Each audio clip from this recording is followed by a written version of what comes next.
So you were living in the area a bit during the war years, or you moved away during the war? Well, I left school when I was 17, and then I went to train for the NNEB, is it, the nurses, you know. Oh, yes. And I was with a family seeing if I liked children and that, but the war came and it wasn't a reserved occupation. So I said to my mother, I'm going in the Wrens, because I wanted to. And she wasn't very strong, mother, and she said, well, your father's on duty at nights and your brother's in Egypt. I'd like you at home. So I got a job in Peterborough with electrical engineering, which I knew nothing of, and now I know all the parts of a car. So and that would have been when you were, what, 17? Yeah, yes, 18. No, because that was after I'd left nursing.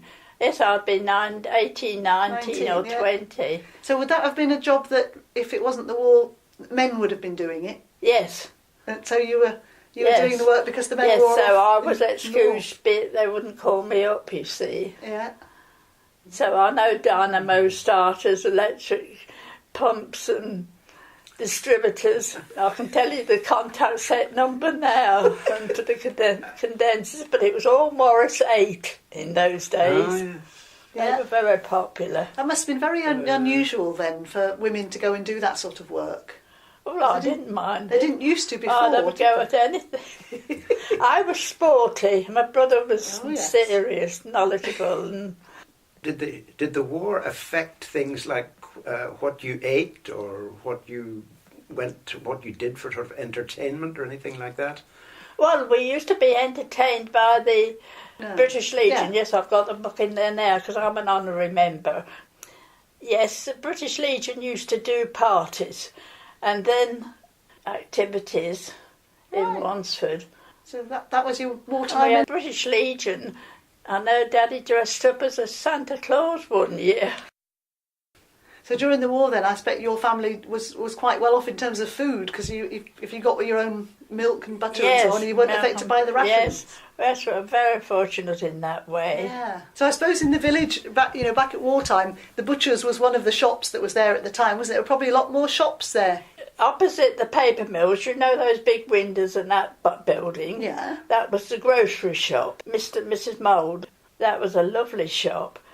And then, of course, where the post office is now, that's always been a grocery shop. And then next door, I think that was a butcher's shop, but not in my time, Mr. Kent. And then when I left 22 years ago, it was a ladies' dress shop, and it has some nice clothes. German, some of them. Well, you know, down the garden there's the wash house and toilet, I suppose it used to be. Yeah. That's been a shoe shop. Now, was it a shoe shop when you came? Yes, it was. Yes. That's... Up the street, you know where the Cross Keys public house is? If you went in the side there at the back, there was a fish shop down the back there where you could buy some fish. I was only a little girl, but I remember that. You remember the evacuees? Myrtle. Myrtle. Oh, she's in here. Because we've been through all the Stibbington school registers, and there's no Myrtle who went to The lady in Stibbington. blue. And of course, she has a family now. I think she's got 3 children. Mm-hmm. And so did she stay at your family's house? Yes, we had her there. And from London? Well, yes, she came. She was originally with my auntie the other side of the bridge. Now, this is what I'm thinking, and you say she's not in the register. Yeah. So when she was with my auntie, I presume she went to Thornhall School. Ah, You see, the children, that's your side of the bridge, go to Thornhall School. That explains it, yeah. So when she came to us, I'm wondering if she went to Thornhall School still. I can't tell you, but she was 12 or 13. She was getting grown up. Yeah. But she came down to us when the Doodle book started, because she'd gone back, you see. Right. And so she came and stayed. Of course, I hadn't seen her for years, and when she came down the path and I happened to be on the lawn with the cat, she said, "Mary!" And I looked up and I could see it was Myrtle, but she was a woman. I couldn't believe it. Oh. So was coming to stay in Wansford a big surprise for her then, after coming from London? Yes, we did have an evacuee before that didn't stay long, but she wasn't a country person. She was a townie. Yeah. She soon went back. Myrtle, father was a tailor, I think Jewish, you see, they are, aren't they? And her mother, And if I couldn't get anything, no clothing coupons, they could get me them. That's very It's handy. marvellous how they got. I never asked how they got them. I just had them. So you had nice clothes during the war then, and other people didn't. Well, I remember I wanted some pyjamas, and I said to Myrtle, you see, one day I hadn't got the coupons for them, and that's what she told her mother. And then when they came, she used to bring me a few coupons. So whether he got them through the tailoring business, I don't know. I never asked questions. Did Myrtle's parents come to visit her in Wansford sometimes? Her parents? Yeah. Her mother came regular. Right. I can't remember what her father was like when he came to visit us, but I know I can see her mother ever so well now. She's just like her. Right. It must have been hard for the parents, mustn't it, sending the children off? Yes. Up into the countryside. Yes. Now, Nan's put in a letter to me that they met in the chapel for lessons there. That's right. Well, Yes. I wondered if Myrtle went there. I don't. It's possible. Yeah. Once we'd got lots of evacuees at Stibbington School, there were just too many children. So it was the infants, wasn't it, that went to a schoolroom that they opened up in the chapel. Yeah, I think. When I write next Christmas, I'll ask her where she went to school. But I know she went to Thornhall when she was your side of the bridge with my auntie. Right. So whether she went back there or not. Yeah. So was she here in the area for a long time then during the war? Because I know some of them only stayed for a few days or a few weeks or months, but she stayed for quite a long time, did she? Well, she stayed to the end of the war. Right till the end. She liked Wansford, and she liked my mother, I think. Right.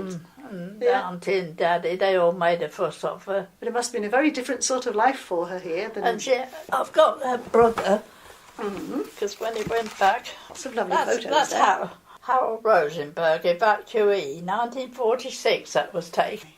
And he was Myrtle's brother. Yes, and you see, Auntie had them both, but then they both went back when it was a bit quieter. But when the Doodlebugs came, Harold, I expect, was 14, he stayed to work her, and Myrtle came to us.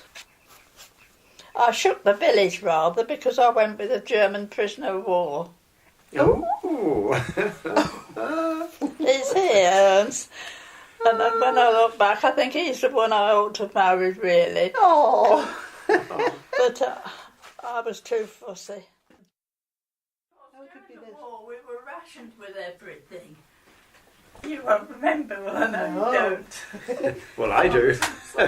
I remember the rationing. Oh, yes. Rationing, oh yes. Rationed with butter and sugar. And I don't know whether we were rationed with sweets, but Sheila's sister worked in the sweet factory.